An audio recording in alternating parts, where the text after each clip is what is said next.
Hey, yo, what is up? We're back. It's season 6, episode 14 of the Dodcast, I think. That's what I'm gonna type it up as anyways. My phone nearly dead, so I had to plug it in, so I am upside down on here right now. Feeling about the same as you would expect, and now I'm going to find a frag of the week. We're just predicting the 3 finals BO3s here. The recap, if you're seeing this without having seen the recap for the semis, it's one video back. It was about an hour and 20 minutes, and so I didn't want to do the even more extensive prediction video potentially and make it like a 3-hour episode of the Dodcast. I know in the past I have done separate finals prediction videos as well, so this isn't super outside the realm of things I've already done. Now, frag of the week wise, because I gotta start it. Start it. Now, what do we watch here? I've got an idea.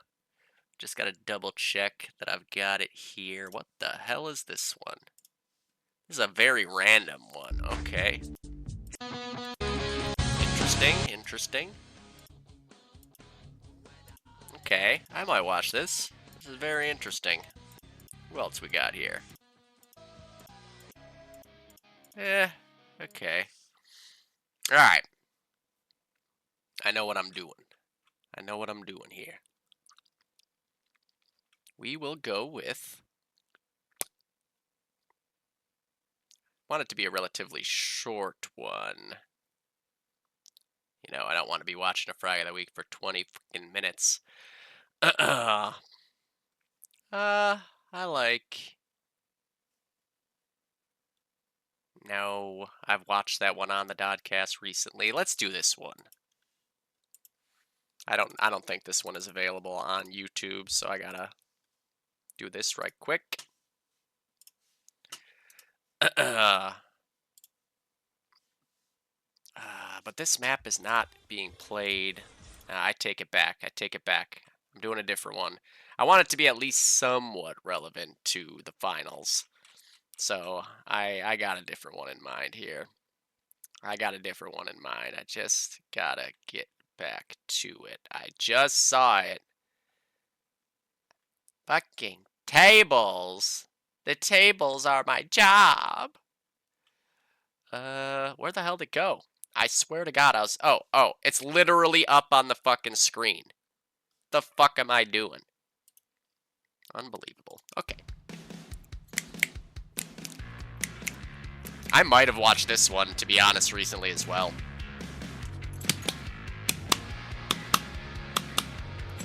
Frag of the Week by Kaboom. The Bootron. Watch your back. Little 5.5 men action here as well. Bam. Ugh. Kevin. Whoa. Pooping on No Name there. Pooping on Chris. Pooping on Sense. This was in the finals. And I waste away, disappear for a moment. Is she only in my dreams? Here goes Frankie, he's obscene. He's gonna kill you all with the bar and then a car. For it. Paul, my boy. The Brocklehurst.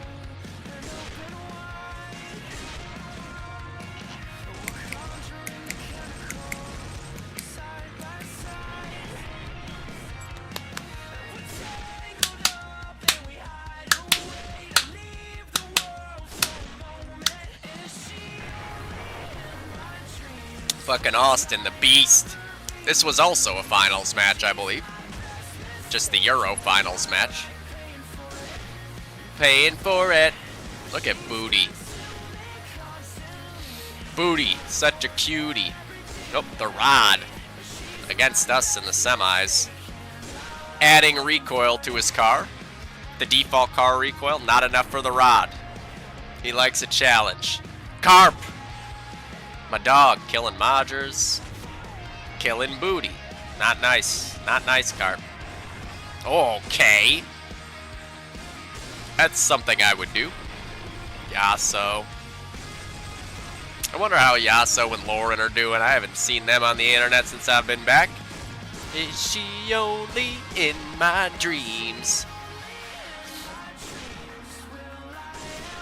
Bunny hopped. Cam.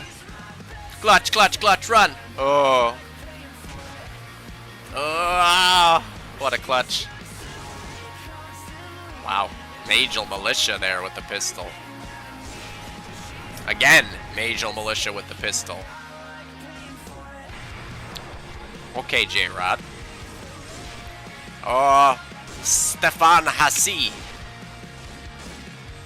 Fall and kill him. He did. He fall and killed him. Alright. Let's go. Let's go. Okay. Close that. Get this open. Boop, boop, ba doop, boop. Poop, poop. Weekly matches. Correct? Correct. There we go. Okay. So, we've got 3 finals matches. Unfortunately, one of them is my finals match, which always makes it a little difficult, but I've made pretty clear how I feel about the matchup there. So, you know, it's pretty likely to go one way. You know, if I was putting percentage on it, I'd say like 95%, you know. Nothing's impossible, certainly. Things can go awry, but, you know. All right, so starting it off, No-Go and a DOD team. You know, I really like this matchup, if I'm being honest here. I actually should have put a different window on. Season 6. Oh, fuck me, man. KTP Season 6. Yar we go. Also, I mean, I know that there was a post made about it, but don't forget, we've got awards officially. I mean, I think I actually already talked about all these. Yeah, I did. I did talk about them on the Dodcast. I'm pretty sure the rest of it was, oh my god. I don't think there was anything really new added here. Nah, it doesn't look like it. Me and Sick ended up with the exact same KD. Huh. I would have sworn he was ahead of me there, but... Some random yet glorious awards. Carry Us, Daddy, Svelty, Milo, and Carpenter. Ugh. Best performance on a losing team. Svelty versus the DOD team in the quarterfinals. That was last week. Milo versus Clan X in the semifinals. Oh, these are for the playoffs. I'm an idiot. Best rookies. Svelty and Asani. Do we have a best rookie overall? Soya and Asani. Slash, technically, yeah, Luke. Luke wouldn't have played in gold before. It's a really good point. Schmaltz, the most improved. I don't remember if Schmaltz had been on a team prior to this. I'm guessing he was. I'm sure they looked through that. Crod with the other Carry Us Daddy award. Milo sandbagging like a boss. Rafinha, how are you still in silver? Caleb with the flags are my life. Then Ryan and CK slash Gall. Those are 2 of our rifles right there. Cut the fragging and start flagging is Sick and Riv.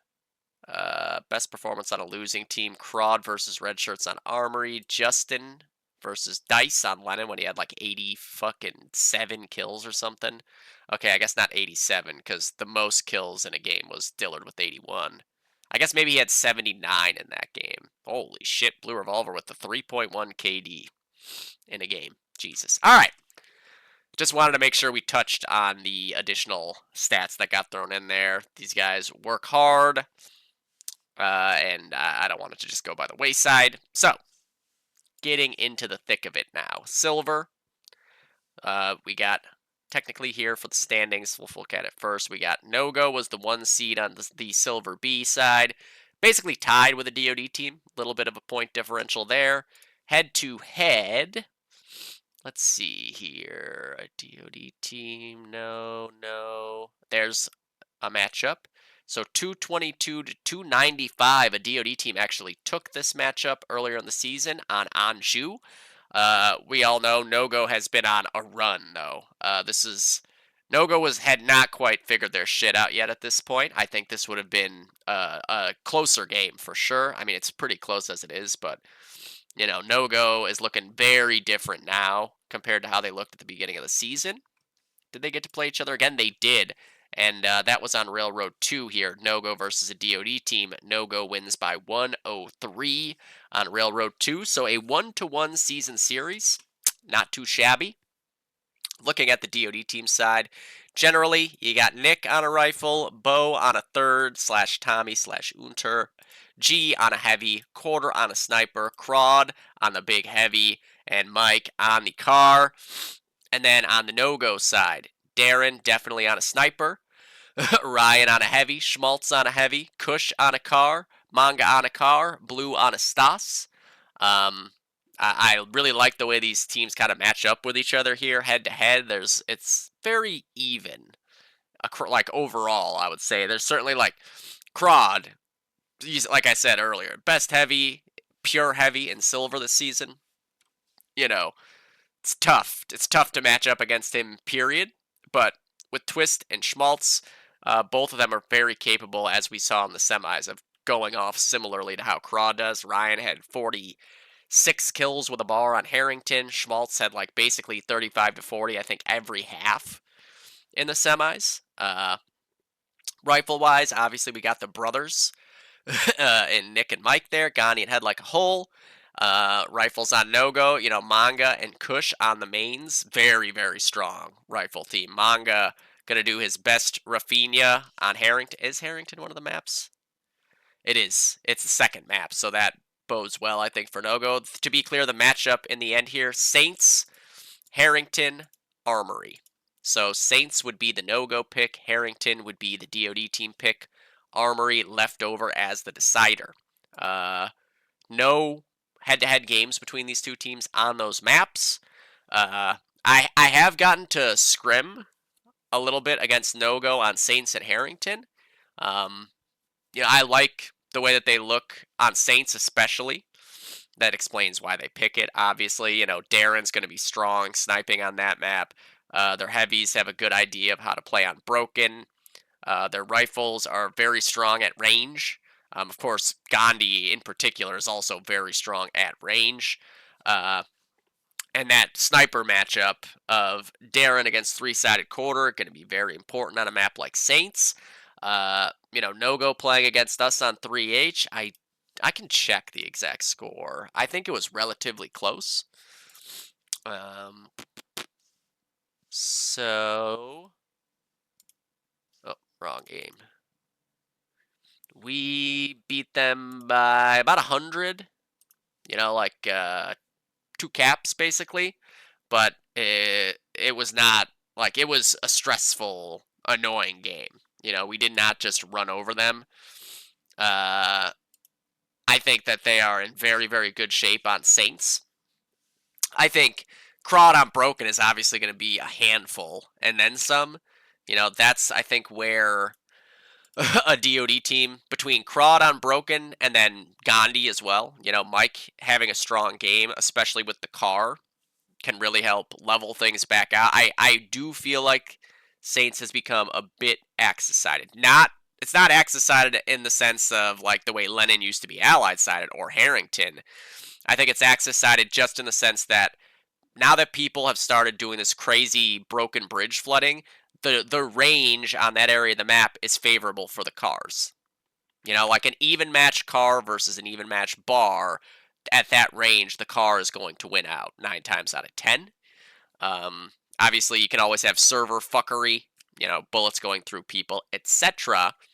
The sniper matchup as well. Darren in particularly on allies, very, very good.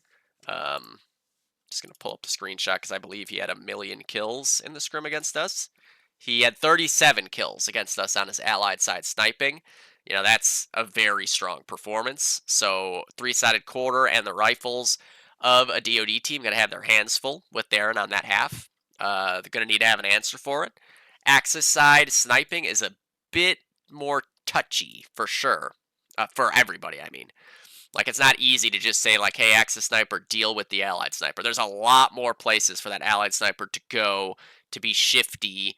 You can, as Justin Lynch, I think, was a great example of the best way to snipe on Allied side Saints in the finals last season against us, where he'd get a kill like slab side bridge, and then he'd be up in double windows, and then he'd be in green picking upper red and broken, and then he'd be back on the left side of bridge, and then he'd be right side bridge, and then he'd be back on broken, and then he'd be doubles, and then he'd be half wall. Like, he's never letting that information from his kill being what gets him killed. You cannot just, if you are dealing with a sniper like that, the call is not as important. It's nice to know where he just was, and you need to make that call, but you can't just be like, well, he just got to kill left side bridge. I'm just going to stare at left side bridge, because he's already going to be killing your teammates elsewhere. A mobile sniper on that half can be a nightmare to deal with. Darren is pretty good at doing that exact thing, which is why I bring it up. So a DoD team going to have to be on point with understanding that, just because you say, oh, a sniper killed me slab, doesn't mean that that's where he is anymore. He could already have moved over somewhere else, and you need to be ready for that potentiality, because mobile snipers can really frustrate a team. When you're just like getting picked off when you think you're cleared to peek like a certain area, unless there's a sniper there, right? But then there is a sniper there. You thought he was somewhere else on the map entirely. Now he's watching your spot. So got to be prepared for that. I'm inclined to go with no-go on Saints. It is their map pick for a reason. We played against them. They felt like they had a pretty good grasp on the map as a whole, and their individual players were more than good enough to be able to deal with all the obstacles that a DoD team will set forth. Harrington, we also did play them on. I think Harrington, the scrim we played against them was a little bit weird. Like, I don't think that there was a lot for me to glean from that Harrington game necessarily. We beat them by however much, a couple hundred. But, for example, on our Axis side, like, they were very good at establishing mid control and hanging on to mid. No-go, that is. For a DoD team, that's going to be a big hurdle to deal with, is actually getting mid control on their Axis side. Thing is, on Axis side, you don't even need to get mid. What you need to do is get the mid control yourself, regardless of who has the flag. If you're in mid, you're cutting off a massive portion of the map for them to travel through to be able to do anything but have mid. And if you're in mid, keeping them out of it, and then your extremity players are able to push up and gain that map control on their side, now all of a sudden their mid players are both dealing with the fact that you're in mid house, or you're at double doors, or you're an upper connector, and now you have to deal with the extremities as well. Like, oh, there's a guy flanking our fucking double doors. Oh, there's a guy in lower connector. There's a guy pushed up to our drop spawn. That's going to be a key for a DoD team. The players on a DoD team, I think, understand that about Harrington in particular. As I talked about in the recap, Mike, Gandhi in mid, very, very strong on that route on both halves. A route that I certainly think of when thinking of Gandhi and strong performances. Quarter, strong sniper on Harrington. Obviously, Darren is as well. It's one of those things, though, where on the day, it's going to come down to who's hitting those shots, who's sharper. Obviously, Allied side sniper is generally heavily favored, but if you can get value out of your Axis side sniper in a Harrington game like this, that could be what tips the scales in your favor. The long battle, Blue Revolver versus Bow. Blue Revolver is very crafty at long. Bo needs to be ready. He needs to be trying to frustrate Blue Revolver. You can't let him get comfortable. You can't let him be getting up to your sandbag and your arch spawn and picking up snipers and picking up cars and just wreaking havoc, flanking mid, causing all this trouble at your spawn exits. And then, of course, on the heavy side, Crod and G. Ryan and Schmaltz got to be on point. Crod will get his. He will get his 70 to 80 kills. It's a matter of limiting where that damage happens and trying to kind of like ensure that if he's getting 2 kills, he's not getting the third. If he's going to get 1 kill and get into a fight with the second guy, that second guy needs to try to make it a favorable exchange for him. Because if you let Crod get rolling, It's like a fucking boulder rolling downhill. He's not going to stop, and he will run all over you. And he is very, very strong on Harrington on both halves. He will be all over the map if you don't try to hold him down as best as possible, which is much easier said than done. He's done it against Thunder on Harrington, even, like with PMC going mid with a bar. Very, very strong, very mobile on this map.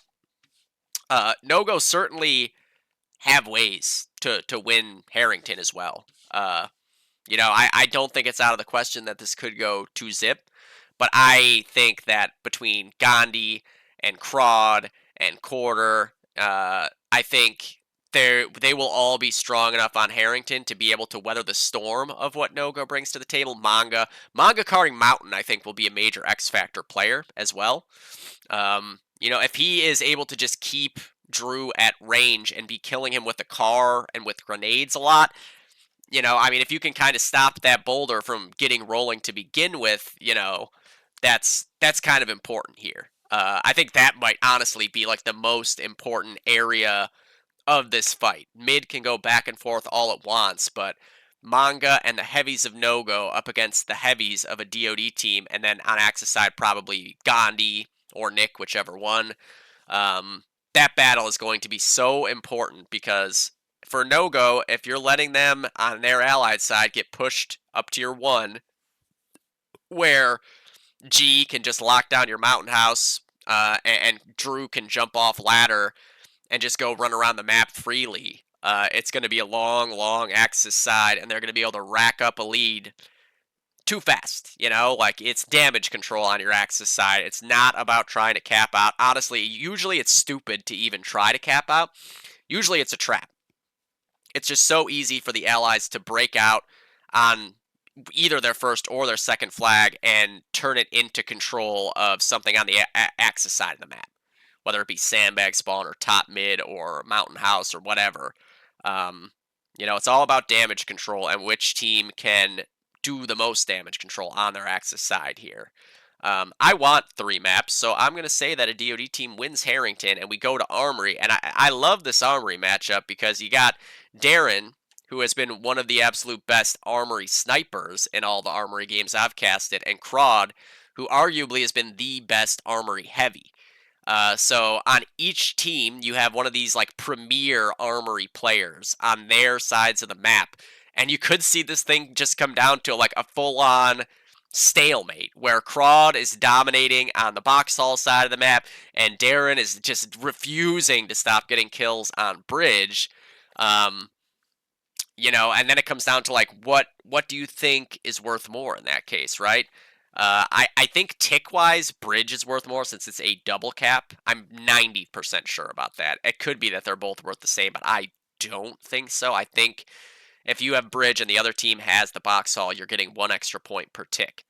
Now, the problem then comes in if Drew gets going, he's going to be killing your bridge players too, right? These routes are connected enough that like if you're an allied heavy and you get pushed all the way through box hall and you kill all those guys, you can go up rope and be shooting bridge guys in the back or shooting them in the side. You can jump off, and he will, and he'll kill you in midair. He is so dynamic overall, but in particular on this map. Like, he's probably averaging 80 kills on Armory in the games I've casted of him.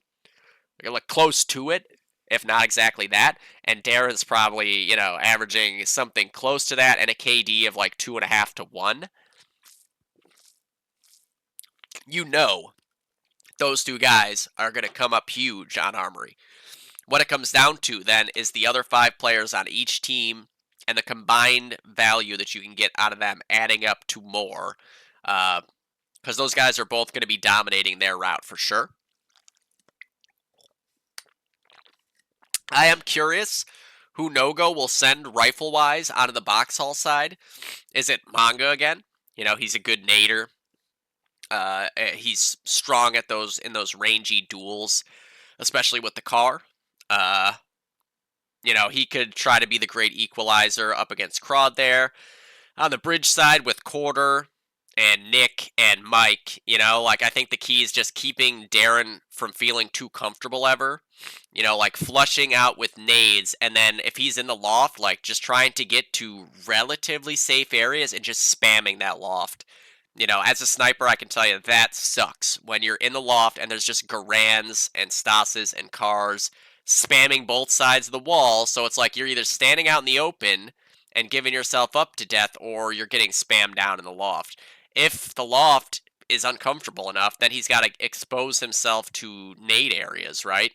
So I think that's kind of the key for a DoD team, is not letting Darren get too comfortable on bridge, and the key for no go is containing the damage that Drew is going to do on the box hall side, because he will be doing a fuck ton of damage. It's just if you can keep it kind of isolated to just that area and not let him ever get rolling off on the bridge or get pushed up to the one and killing a spawn wave. Like you got to kind of play prevent defense. Uh, because he gets kills in fucking bunches, man. He's not a guy who's getting 40 kills by getting one kill, every 30 seconds. He's getting 40 kills by getting like 5 kills in 10 seconds and then dying, and then getting 4 kills in 5 seconds and then dying. Like, these are the kinds of plays that win championship third maps. Man, I don't know. It's a tough one.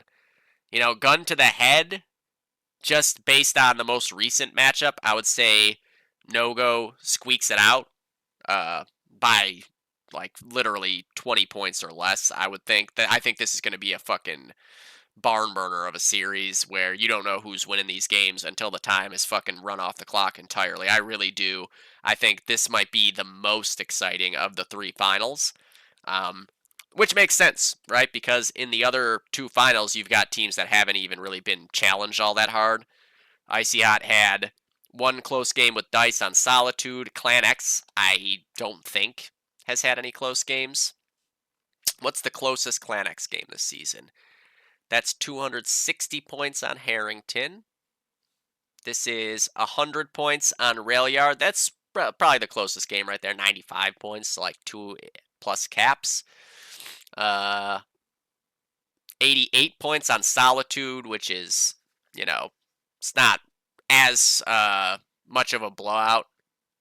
I guess it's kind of like a middle result. It's not like a super close game, but it's also not either team running away with it. That's 500 points. 316 to 65.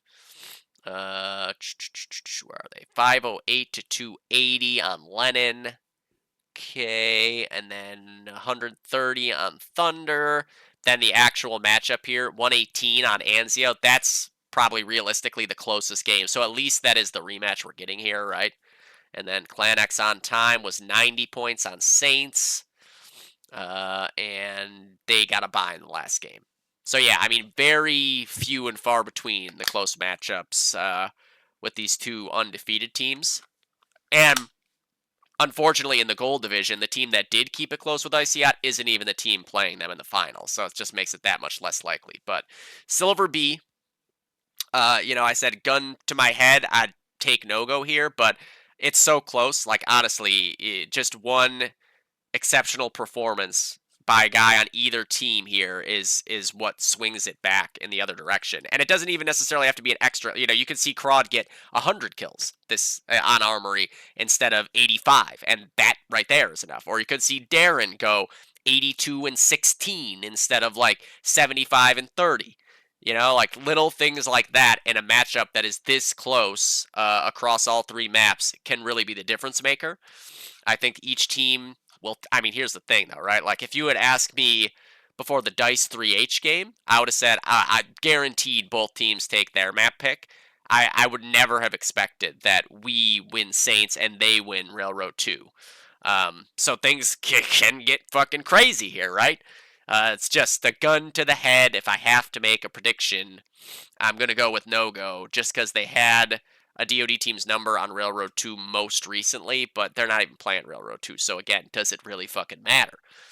Do they have Destiny on the side here too, right? Ryan. Twist after 4 finals in a row, he's back in another final. He can't possibly As he said in my chat during the last cast, like, no, he's due. He's due. I said No-Go is due for a championship, after 6 seasons of KTP, but Ryan made a very good point, which is no. Twist is due. Twist is due for a fucking ring here. So it might just be destiny on their side here when all is said and done. All right, on to the Silver A side of things. Let me double check the maps. Okay, so Silver A, Clan X SEC, Harrington, Armory, Thunder. A very interesting best of 3 there. Obviously, Harrington, one you would expect to see. And then you'd expect one of those more random maps, the Saints, Armory, Thunders of the world, but not 2 of them. I love it. I love to see all these less played maps. I mean, we saw what happened in the Gold Finals last season, right? That Saints game was, honest to God, probably the most insane map that there's been in any of the KTP finals, period. That thing was fucking insane back and forth and came down to the wire. And I hope that we see that out of these maps again this season. Saints in the no-go game, Armory in the no-go game, and then Armory and Thunder in the Clan X SEC game. Icy out 3H, Harrington, Lennon, Anzio, much more default finals matchup here. It's unfortunate we're left to play Harrington in a finals match because I have such severe PTSD of Harrington finals games. We've already lost this game in my head. Hopefully the other 5 guys are good to go. Because all I'll be thinking about is that time Swiss fucking lag teleported across the screen in the last 3 seconds of the TPG Upper Finals, and we had completed the most epic fucking failure and throw in DoD history. That's all I can think about. Me and Toxinator just banging away at him with Garand bullets, and him just being like, I'm Nightcrawler, bitch. I'm through a portal. Coming back at you. Suck it. Win. Okay. God damn it, I need to blow my nose. I will mute my mic. I'm dying.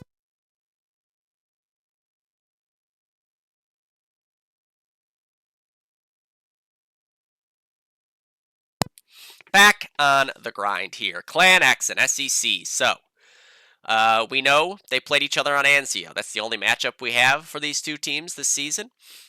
Clan X wins 436 to 318, 118-point differential. I think it was really closer than that. Rafinha had a dominating performance in that game, but SEC was in that game for most of it. By no means was that just like a runaway train, Clan X dropping bombs and winning by 118 convincingly. That very much showed how closely matched these 2 teams are, which I think most people kind of ranked them heading into the season as well.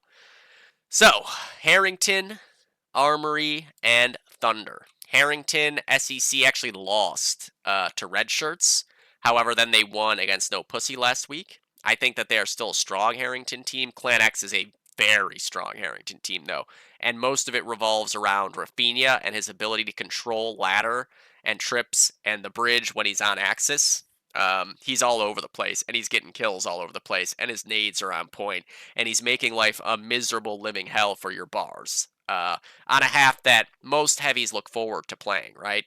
Allied side Harrington, you're feeling like you're going to get 35 to 40 kills until you run into the baby goat, and he is just blowing your face off. Armory, Clan X beat Expired by 250. SEC beat No Pussy by about 100, and then they beat him in a very, very close game in the semis. It was like 15 points or something. And then Thunder, SEC, beat On Time Arrivals by 31 points. On Time Arrivals, no slouch. And then Clan X wins by 135 against the Wickeds. That was a game where Rafinha was on pace for like 60 car kills at one point. I think he went AFK for the last minute. Otherwise, he would have had 50. So, team-wise, where are we at here? Clan X, you got Matt and Bud on heavies for Shizzle. You got Soya on a sniper, faux show. You got Rafinha on a car Garand, faux sheezy. And then Nitrox and Lobaton, I've seen kind of swap back and forth who's carring, who's Stasing. And on the SEC side, going by at least the lineup last week, you had Riv on... Oh, didn't mean to hit copy. You had Riv on primarily a heavy, but he also did Carr on Harrington, which I think is a good idea again this week, to be honest, to try to kind of play the Rafinha role on their axis side. Tony on a heavy, Hypnotic, been on a third rifle, and he would like STG Garand on that half where Riv was on the car. And then Insight on a car, Corey on a car, and Big Man Pibian. Money B reincarnated on that sniper. I would say the best sniper in silver, one of the best snipers in the game, period. He proved that playing in gold last season. He was more than enough in gold as well. The guy is a stud. Um, we have pretty obvious, like, the superstar players here on each team. You got Pibian and Riv. You got Rafinha and Bud. And then on top of that, you've got Corey Price, who is a superstar in and of himself, and a guy who has been here before and has really performed in these situations before. That's something Clan X needs to be ready for, because with Corey's playstyle as well, when he's having a good game, usually it's an insane game. He's not one to just go like 30 and 20. He's either going to go like 45 and 20, or he's going to go like 28 and 24, Uh, and then on the Clan X side, though, this is the thing with Clan X. There's no guys here. Every one of them are very capable of getting 40 kills on any half. Some of them are not as likely to do it because they're support players. They're playing that support role. Like Matt is generally doing the job so that Bud can be doing whatever he wants, and Bud can get out and have added impact. Same with like low baton on the rifle. Nitrox on the rifle, like they're more likely to play in a supportive role to let Rafinha be off the leash and go do whatever he wants, whatever he feels is going to bring the most impact. It's important. Like, I know a lot of people probably look at DoD and think just throw together a fucking all-star team. Why don't you just put the 6 best players? It doesn't work. It just doesn't work. All-star teams don't work. You need guys who understand how to play in supportive roles, because if everyone is just running straight forward, trying to get 60 kills a half, you're just going to get wrecked most of the time. Certainly, like, there's mismatches where that will work, but most of the time in a relatively even game, you need players who understand how to play on both sides of the ball. They can't just be running straight forward with 4-second prime nades, throwing them in people's faces, and bunny hopping to try to get a triple kill with the car spinning in a circle, unfortunately. And both these teams are very, very strong in that regard as well. Their role players, their support players, fully understand what their roles are and how to be utilized in the best possible way to help their team win. We saw it out of 9 on Armory, slipping through the defense to be able to grab a flag on the Ninja that ends up winning them that game. That's the kind of play where most guys, they're just like, you let your aimers play the defense there, right? You're going to have a couple of guys who need to be very passive in those circumstances, try to get a couple freebies. But having a guy who's willing to take that chance, feel like I trust my other 5 guys here to hold the flag, I see an opening, I'm going to go take it, and it works out, was a huge play. And again, one of those kind of intangibles there is when you're not like that premier fragger on the team. Because that's the way it goes. Not everybody is that guy. Not on any team. Every team has the more support version of each individual class. And then the snipers, it's kind of like either you have a sniper who is more of a support brick wall defensive sniper, or you have a sniper that's going balls out and trying to add to the offense all the time, or you've got like kind of a hybrid, like, honestly, I think most of the best snipers do kind of play a little bit of both, like no sniper out there is just running straight forward and trying to no-scope everyone, contrary to what we all might joke about with a lot of snipers out there. Generally speaking, that's not what they're actually doing. I think it's kind of the one class where it's very important that you're able to do both, because a lot of times you're the last line of defense on your route as a sniper, and then other times being able to get the added offensive capabilities out of that area is massive. You can't be like Netherhell used to be, who just sits back there at his first flag while his team is pushing forward to cap out, or while his team has half the map under control. It's not conducive to winning.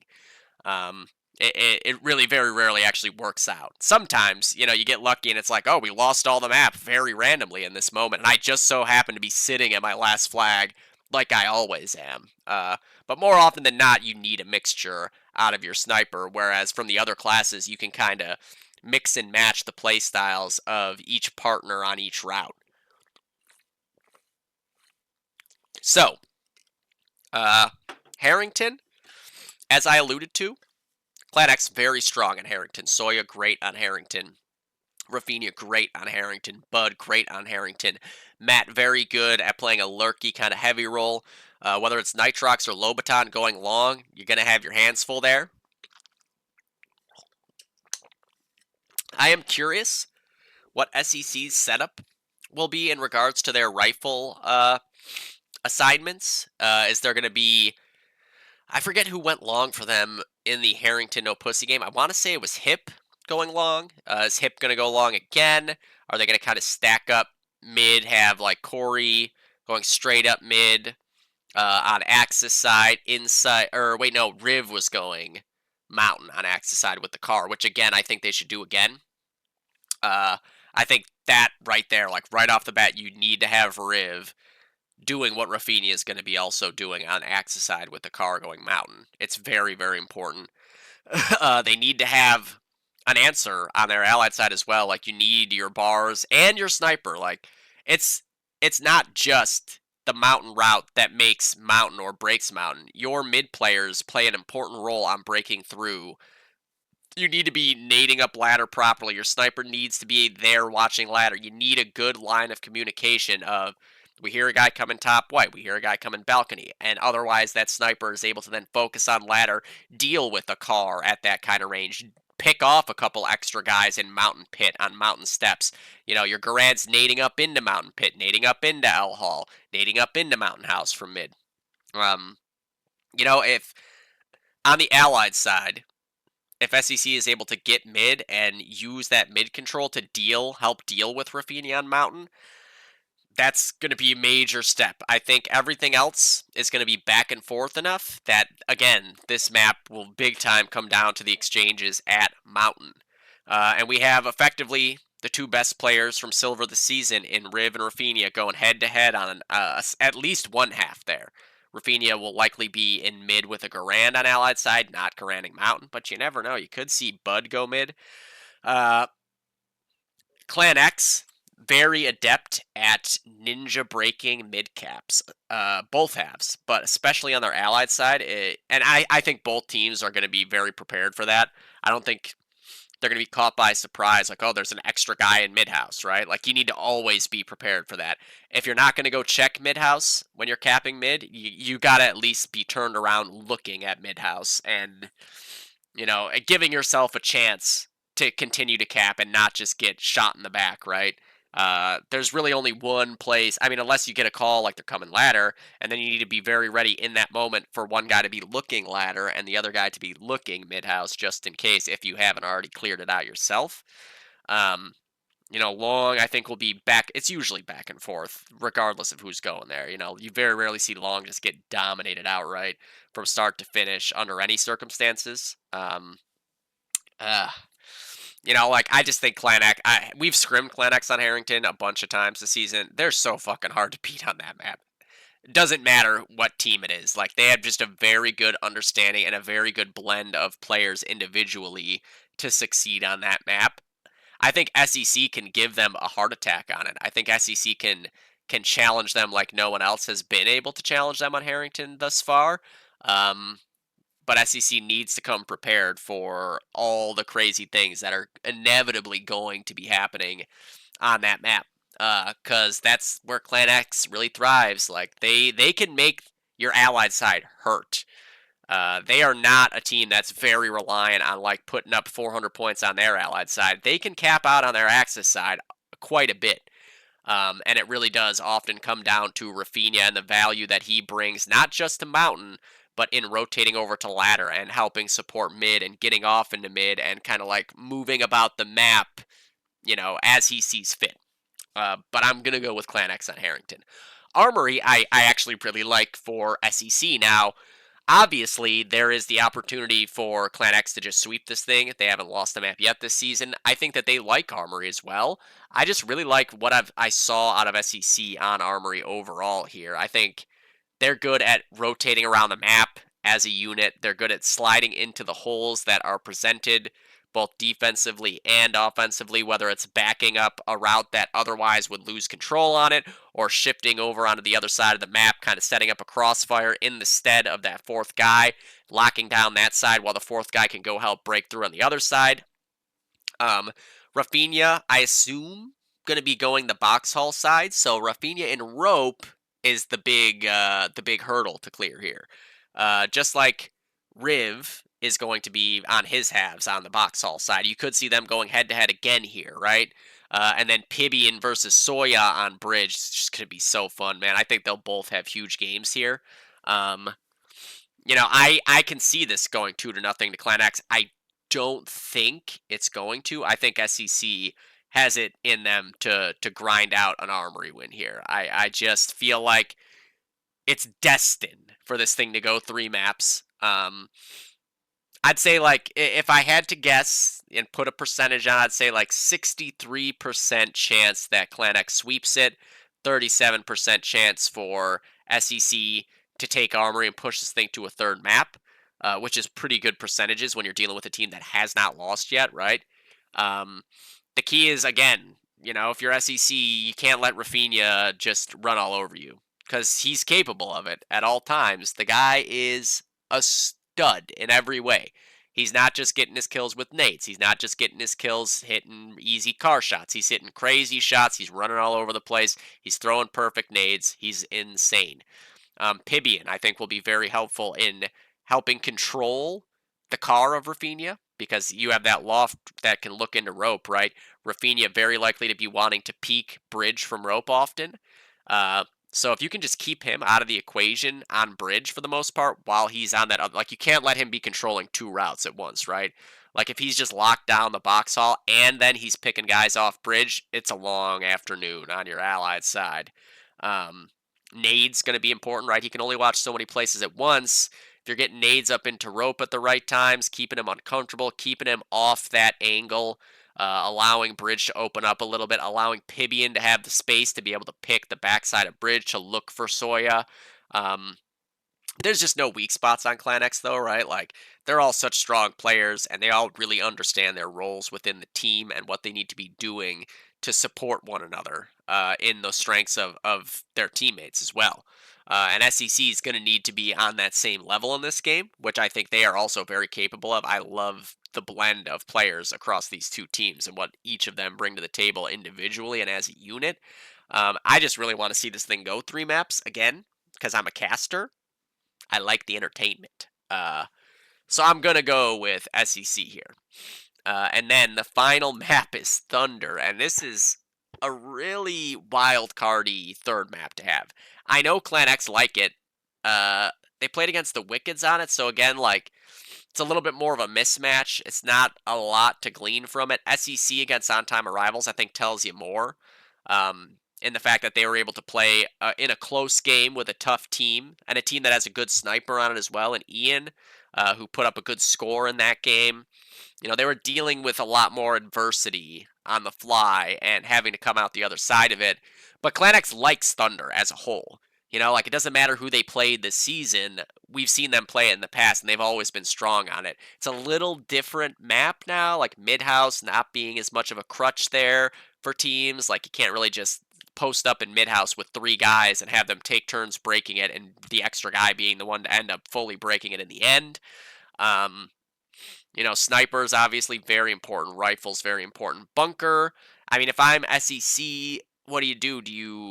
You can give Riv the car bar, have him bar mid, or does he feel more comfortable trying to get value going through bunker, going through mid alley, taking peeks out of the bunker exit? That's going to be really important. Bud and Matt need to make sure, again, in this case, that you don't let Riv be the difference maker. Like, you got to make him work for it. And same thing goes on the other side. Like, if you're letting Rafinha on Axis side just get pushed up into Susie and lower church and making it impossible for you to get back in mid, good luck. There are nades that can be thrown as allies to retake lower church. Both teams are going to need to know those because each team has very strong players that are good when they get into that church area and can just pick off spawn wave after spawn wave 3 and 4 at a time, whether it be like it's posting up in the church or kind of working back and forth between graveyard and rubble. Um, you got to take Clan X to win it overall. You just got to, because they haven't lost at all, and it's sketchy to even pick them to lose a map, right? But man, it would be something, and I don't think this is going to be easy for Clan X in any way. I very easily can see this thing going 3 maps and see it being like a butthole clencher of a game on Thunder, where like it's coming down to who can get mid 6-on-6 in mid as the last minute runs off the clock. It just feels like Clan X is the team of destiny. They have not shown any flaws yet this season. Man, I don't know. I just, you got to go with Clan X, as I've said over and over again all season long. I can't pick against Clan X or Icy until they've proven they can lose, and neither one has done so yet. So overall in the series, you got to take Clan X, whether it's 2-1 or 2-0. I think it's going to be 2-1, and I think the combined scoreline overall will be under 100 points, combining all 3 maps. It's going to be like a T3 Thunder style. Like if you go back and look at all the maps T3 and Thunder played each other on throughout the seasons, there was one point where I believe we had played 4 maps. We had each won 2, and the total score lines were tied. Like, I see this finals being a similar matchup where, like, all 3 games are very, very close. You could even see an instance where, like, SEC has more points overall, but Clan X wins the series, right? It's just, I think it's a very interesting matchup. I just think Clan X are so polished as a team. And individually, they're just so polished. They've been mostly playing together for a very long time.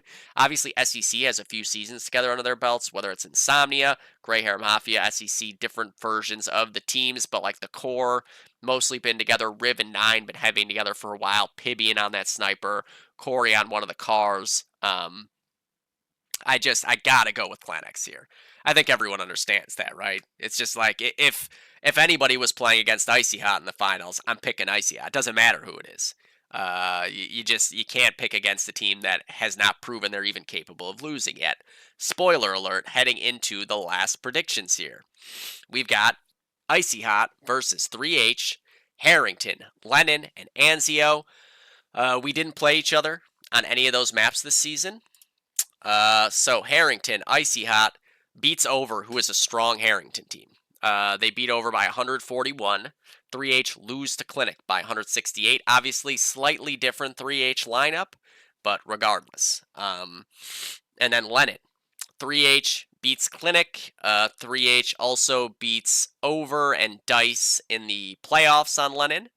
Icy Hot beats... Who do they play? Where is it? Icy Hot beats Over. This was a really fun game where Over wins their Axis side, which was crazy at the time. But then Icy Hot wins their Axis side by way more. Icy Hot no slouch on Lennon whatsoever. And then map 3, Anzio. So Anzio 3H beats Here to Frag in a very close game. That game came right down to the wire as well. 375 to 295.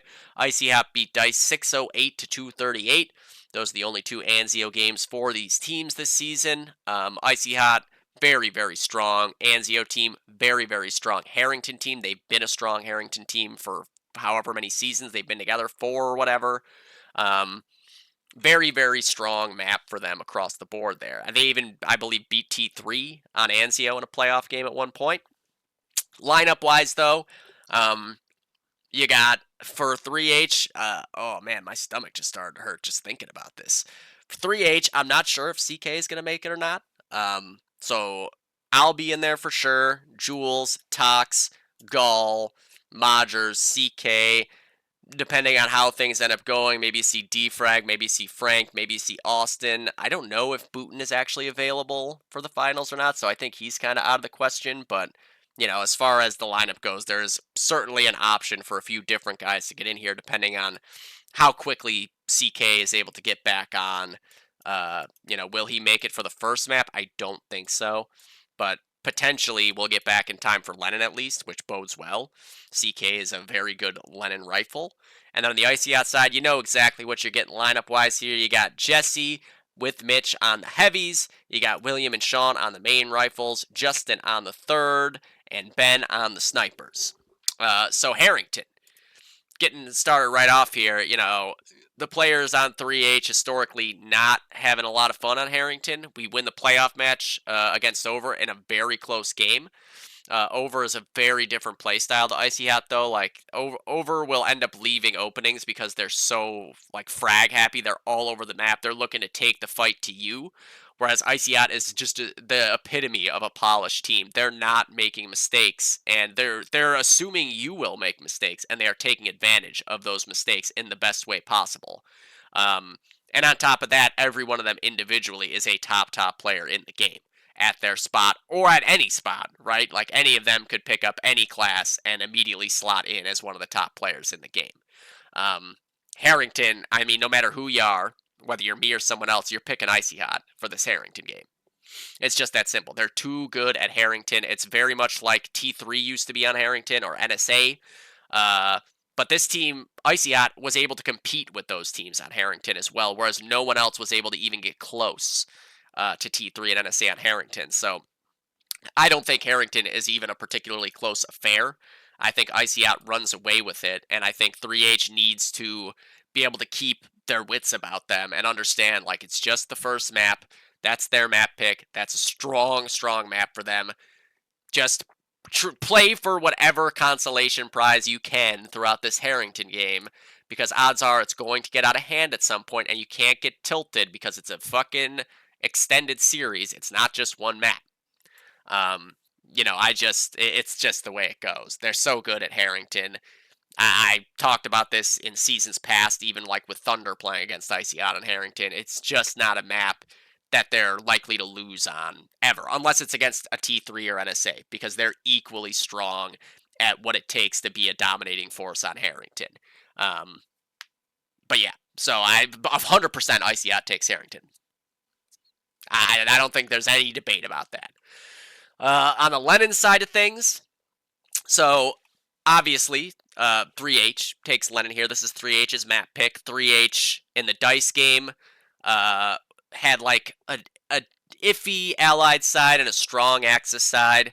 I think a lot for 3H comes down to the Well team. If CK is having a crazy game on Well, that's going to make life real easy for the rest of the players on the map, because CK's play style leads to him pushing straight through wherever he is and killing everything on the way. It's very important, I think, for 3H's success on Lennon. A lot of it will revolve around CK having a good game, and then Tox, obviously, because CK's going to die a lot, whether he's having a good game or a bad game. So Toxinator needs to be able to clean up the kills. On top of that, the heavy battle on Lennon is always massive. Jesse and Mitch both are very mobile heavies that will bring the fight forward. They're not going to play for just controlling Blue Hall on their Axis side or play for just controlling Spiral on their allied side. 3H need to be able to take losing both their heavies at a time in stride and have an idea of how to deal with that, and not just be like, well, we're down apartments, so they have blue, so they're at our one, but we're still elsewhere. They got to be able to fill in those gaps the way that Icy Hot will for sure do. The chaos of Lennon, I think, is something in any matchup that's like a mismatch like this, right? The chaos can be your friend, where you're losing track of guys. A team like Icy Hot that's just so fucking good all around, you need to find clever ways of taking the fight to them. You need to get them to lose track of you. You need to get them into the pattern of like, hey, we're playing against these guys in this route, these guys in this route, and then there's a third guy there at one time, and now there's not. Now there's only one guy there. Like, you need chaos to be able to even have a chance against Icy Hot. And even then, in the chaos, a lot of times what it comes down to is winning your duel, right? Like, if you can be that chaotic, random, unaccounted for variable on a route, you can't, you don't just get the kill by being there. You have to be able to then outshoot, 3 players on Icy Hot. Good luck. Certainly, I think Lennon is a way better chance for 3H to win than Harrington or Anzio, but, I'd still say it's like 80% in favor of Icy Hot. If you get huge performances by, like 3 at least guys on 3H, they can swing things for sure. Um, but Icy Hot is going to be rock solid. You're not going to get a weak performance by even half their team. So they're going to probably match those huge performances, and you're going to have to be on top of your shit when those moments come that they will break through. You will not dominate play against Icy Hot for more than a couple minutes, if that. Um, it's a very easy thing to say, like, oh, you just got to do this to beat Icy Hot. It's not. In the moment, it always comes down to player versus player and who's going to win out in that moment. Who's sharper, who's thinking far enough ahead, who's expecting the unexpected or expecting the expected, who's throwing their nades properly, who's making that call without the extra second of, like, oh, I fucking hate my life. By the way, they're flanking you at the 1 right now, so hopefully you heard what I said second, and hopefully that extra second didn't lead to us getting capped on, right? Icy Hot's comms are on point. You know it. They're not taking the extra time to talk about, the balls in their sack. They're just not. Whereas I probably am. I'm like, I got balls in my sack, and also there's 2 pushing connector. So yeah, so if you want to play like long odds and say 3H wins Lennon, which I find highly unlikely, but just for the sake of there is a third map, right? If it goes to Anzio, you got to favor Icy out there way stronger than on Lennon as well. And I would almost say stronger than you would favor them on Harrington even, because Anzio is the measure of team play together. It is the measure of truly what a team is worth. Um, it's always been that way. It is the best test of if you can have 2 perfectly matched teams up against one another. It is the best test of which team reigns supreme. The map that's whatever. It ended up being a perfect storm in that regard, and that's what Icy Hot is. They are the best team. They're the best unit. They're the best players together. Whereas 3H, we got 3 guys that have been playing all season together. Then we got another 3 guys who have played together in the past, but like there's not a whole lot of crossover playing together this season. It's a lot more Puggy than Icy Hot, who've been playing together a lot this season and in seasons past. It's just not a map that's going to be very conducive to an upset win in any circumstances, let alone in this one in particular. I think, again, it's one of those things, right? It's like G2 and CS, where in this case, if you're 3H and you can just like have your star players all have crazy games and get like 70 to 80 kills on Anzio, then there's a route to win. But what are the odds of that happening and Icy Hot not doing the same thing and evening that right back out? It's just so highly unlikely. It's like hitting the lottery, right? Certainly possible. Nothing's impossible. But likely, about as likely as me growing my feet back overall. I think Dice matches up a little bit better. I would have been curious to see what a Dice Icy Hot veto looks like, because I think there's no way it's on Anzio. I think there's no way it's on Lennon. I feel like they might have ended up playing like Saints, maybe Harrington, maybe Railroad. It depends on what Icy was going to ban against them, I think. And then I think the third map could have realistically ended up being Armory, because Dice also likes to play Armory. They're very, very strong at Armory. I think that could have been a very interesting series. But I honestly, whoever Icy Out was playing in the final, you got to take them to win 2-0. They are a team full of star players that are playing like a team. They are a star team that also happens to have a bunch of star players on it. Their success is not attributed to just the fact that they have a million fucking talented guys on it. It's because they play as a unit better than anybody else does, period. They're a well-oiled machine right now, and the odds of anyone overtaking that, slim to none.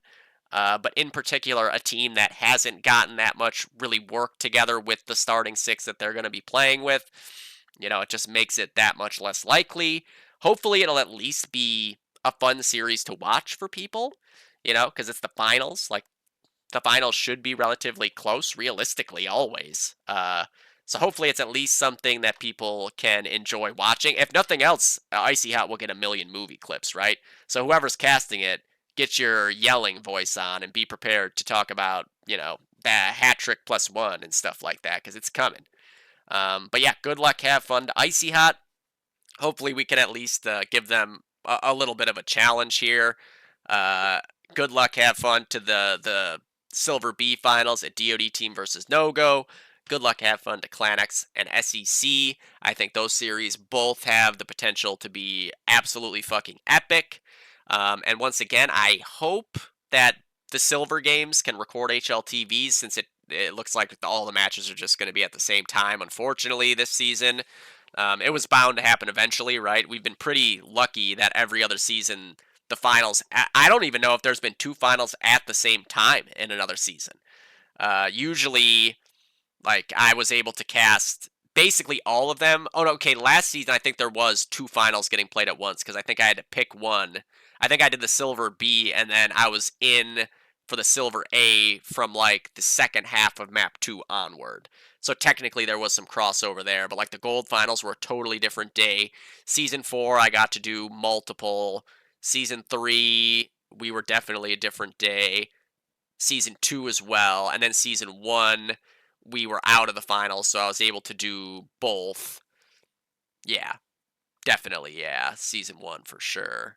So yeah, please record those HLTVs, guys, because I love shoutcasting finals. I thought I was going to get to shoutcast a gold final this season for the first time in a couple seasons, and instead I get to get my butt fucked for 80 minutes. So, yep, we'll see you guys Sunday. Hopefully I'm feeling at least a little bit better, because I already, I'm not looking forward to getting shit on, but also feeling like shit means that shit's going to be even shittier. So, yeah, we'll see. We'll see what happens. KTP, everyone. Mwah. Peace out. How long did this end up being before we go? 1 hour, 6 minutes. So, yeah, it would have been about 2.5 hours if I had done this all in one go, which is exactly what I didn't want to have happen. But yeah, see you guys Sunday. Woo!